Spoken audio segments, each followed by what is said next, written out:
to you, Mr. Tan Ji Sing. Thank you for your support, for coming here, taking your time off from your lunch. I hope you have come to the correct seminar. When there's some word called opportunities in the title, people look for tips on the market. I hope you have not come to look for tips in the market, because I don't have such tips. I also want to attend your talk if you have tips for me.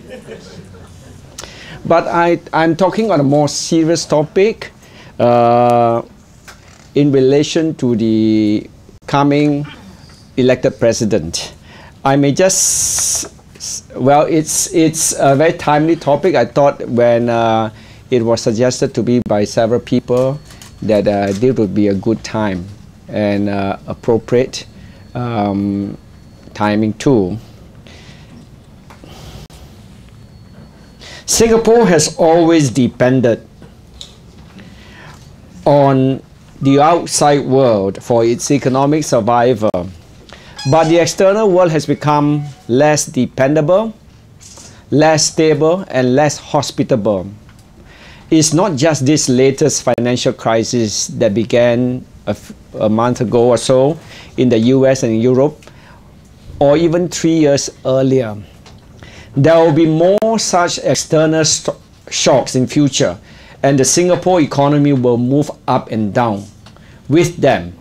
The swings in the recent past had been drastic, with GDP growth falling sharply into minus territory in 1 year, and then shooting up the following year into the stratosphere of double digits. This is hardly the stuff of good economic strategy. It destabilized economic livelihood and strained social infrastructure. How can we minimize the swings and stabilize our lives? There is no shortcut. We need to look at new ways of growing the economy. The current economic strategy is in need of a major overhaul. It is the primary source of unhappiness among Singaporeans. It is obsessed with high GDP growth that has scant regard for adverse consequences on society and Singaporeans. It is highly dependent on large inflows of foreign workers, mostly unskilled or low-skilled, and low-level professionals. The former take away the jobs of Singaporeans with little education, or depress the earnings of those who keep the jobs, and the latter replace our own Singapore PMETs, our own young middle-income professionals, managers, executives, and technicians. These cheaper foreign workers lower operating costs and increase the profitability of companies, leading to higher earnings and bonuses for senior managers, millions of dollars, and a growing income gap between the low and high income segments of society.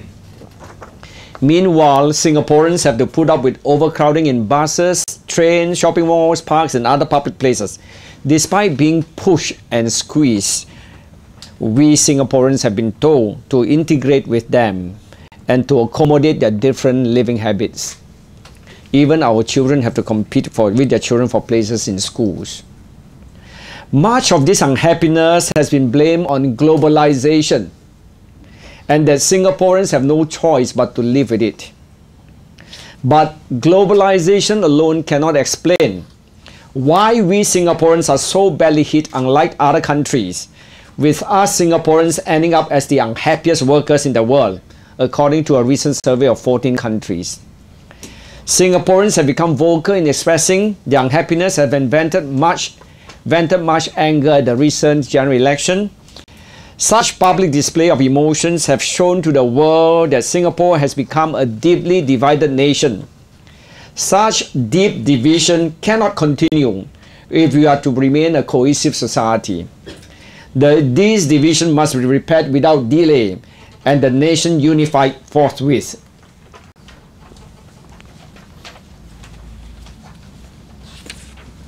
Much has been said about the unifying role of the president. there is much for the next president to do in this respect. To discharge his unifying role, the president must address the fundamental cause of the deep social division in Singapore, and this is the underlying economic strategy of the government. To be equal to the task, the president must be able to engage the government in coming up with an alternative economic philosophy that addresses the heart of Singaporeans' unhappiness. He does not need to be involved with the nitty-gritty of the economic program, but should instead focus on the big issues, such as how much GDP growth should Singapore aim for, in the light of our land and labor constraints. How do we overcome these constraints without disadvantaging Singaporeans? Are we investing enough in Singaporeans to prepare them for the economic challenges of globalization? Are we doing enough to cushion Singaporeans from the ravages of economic competition? How do we ensure that Singaporeans are competing on an equal footing with foreigners? Have adequate resources been put aside to meet the education aspirations of young Singaporeans, particularly for more places in local universities? What are we doing to engage the housewives so that they can contribute to the economy while taking care of their families? And are we doing enough to take care of the health needs of elderly Singaporeans? These questions should rightly be left to the government to deal with. But obviously, Singaporeans are not happy with how the government is handling them, and it has reached a point where the president needs to step in to heal the division and unify the nation. The president would need to listen to the people on their fears and aspirations. However, he must also have some ideas of his own with regard to the big issues confronting our nation. At this economic talk, I would like to share my thoughts on these big issues.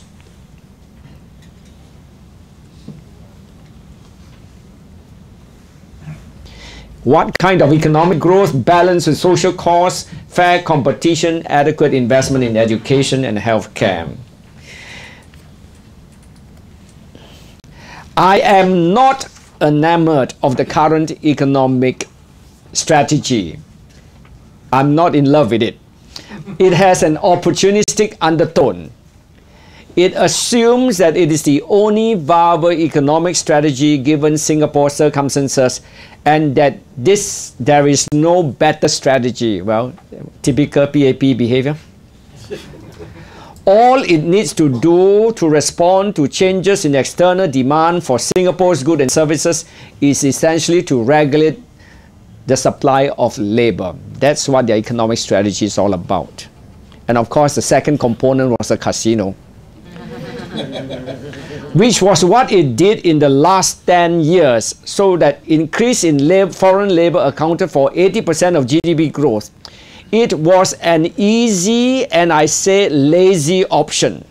But this easy option will no longer be available for two reasons. One, it will make Singaporeans more angry, as we have been unhappy over the influx of foreign workers. Two, global economic growth is shrinking as a result of the current financial crisis, which will drastically affect the external demand for Singapore's goods and services. But this could go on for a prolonged period. To generate economic growth, we will need to create demand for the services of Singaporean workers and thereby create jobs for them. This has to be done on a sustained basis. I see an opportunity in this to improve and upgrade our basic infrastructure, particularly in health and education, which have been neglected for a long time and have fallen behind the standards of developed economies. So much talk for first world. In my economic essay released in February this year, I suggested a similar infrastructure development in a national regeneration plan, where I estimated it would require a sum of $60 billion to be spent over 5 years. I was of the view that this could be financed by Temasek Holdings through the sale of Singapore shares in GLCs. I prefer this approach as it would allow Singaporeans to invest in good GLCs, and at the same time play their part by investing in upgrading infrastructure to benefit their children's future. However, if this is not desirable nor practical, then I will encourage the government to use the national reserves to finance these investments, and I will give them my full support. I prefer to invest our reserves in projects that directly benefit Singaporeans rather than in banks and companies overseas and hoping for a good return in 30 years, during which time Singaporeans get no benefit.